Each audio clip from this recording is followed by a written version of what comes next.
quelle est l'info qui vous a interpellé ce week-end? Eh bien, ce sont les propos qu'a tenus le chef de l'État lors d'un entretien informel avec des journalistes à l'Élysée en fin de semaine et dont le magazine Le Point fait son miel. Il faut dire que dès qu'il essaye de parler populaire, Emmanuel Macron est toujours très créatif. Par exemple, il y a quelques jours, pendant le premier grand débat avec les maires, il a inventé l'expression « c'est de la pipe ». Bon. On suppose qu'il voulait dire « c'est du pipeau », mais sa langue a dû fourcher, je ne sais pas à quoi il pensait à ce moment-là.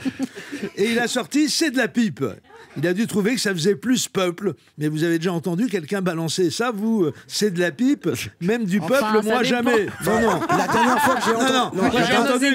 Ah, ça, c'est de la pipe. Alors oui, ça a du sens. J'ai même eu la chance, au cours de ma longue existence, de le dire moi-même à plusieurs reprises, et pas uniquement par politesse. Bref. Moi, la dernière fois que j'ai entendu c'est de la pipe... Taisez-vous pendant mon papier. Et Le Point raconte qu'à l'Élysée, alors qu'il s'offusquait que les gilets jaunes passent leur temps sur les plateaux des chaînes d'infos continue, le président Macron a dit « Jojo avec un gilet jaune a le même statut qu'un ministre ou un député ». Président, enfin, d'où vous sortez votre Jojo là? Même chez les prolétaires, plus personne ne se surnomme Jojo. Pourquoi pas Mimile pour Émile, ou Lulu pour Lucien, ou pour la grosse Lucette qui animait les matinées Martinet rue Blondel. Jojo, on n'est pas dans un film de Duvivier avec Gabin, Arletty et Carrette. On est dans la Start-up Nation, président. Et patron, amène-nous donc la petite sœur, histoire qu'on fête dignement les premiers congés payés de Jojo.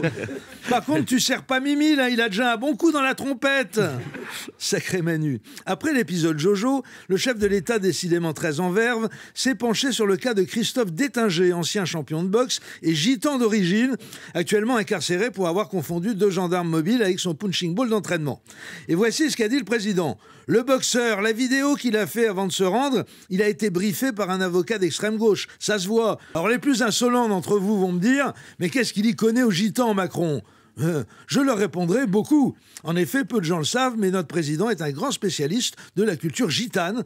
D'ailleurs, plusieurs de ses collaborateurs l'ont surnommé en raison de son franc-parler le gitan sans filtre. Déjà au lycée à Amiens, tous ses copains l'appelaient Manu le Manouche.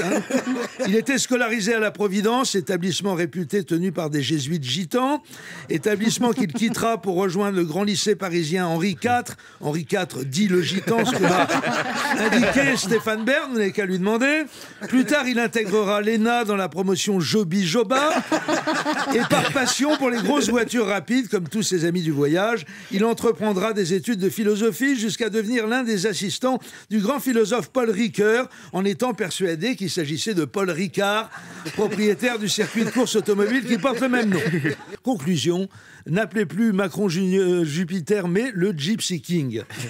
Non, plus sérieusement, il faut lire cet entretien dans lequel, outre ses considérations pour le moins déplacées sur le niveau de vocabulaire des gens du voyage, le chef de l'État nous explique benoîtement que les gilets jaunes sont manipulés non plus par l'extrême droite, ça c'est terminé, mais par l'extrême gauche, et que derrière cette extrême gauche, ce sont les Russes qui tirent les ficelles. Et oui, la main maléfique de Moscou, toujours elle. On a beaucoup daubé sur la perméabilité des Éric Drouet et autres Maxime Nicole aux élucubrations complotistes. À l'occasion de la publication de ce papier du Point, on réalise qu'ils étaient à bonne école.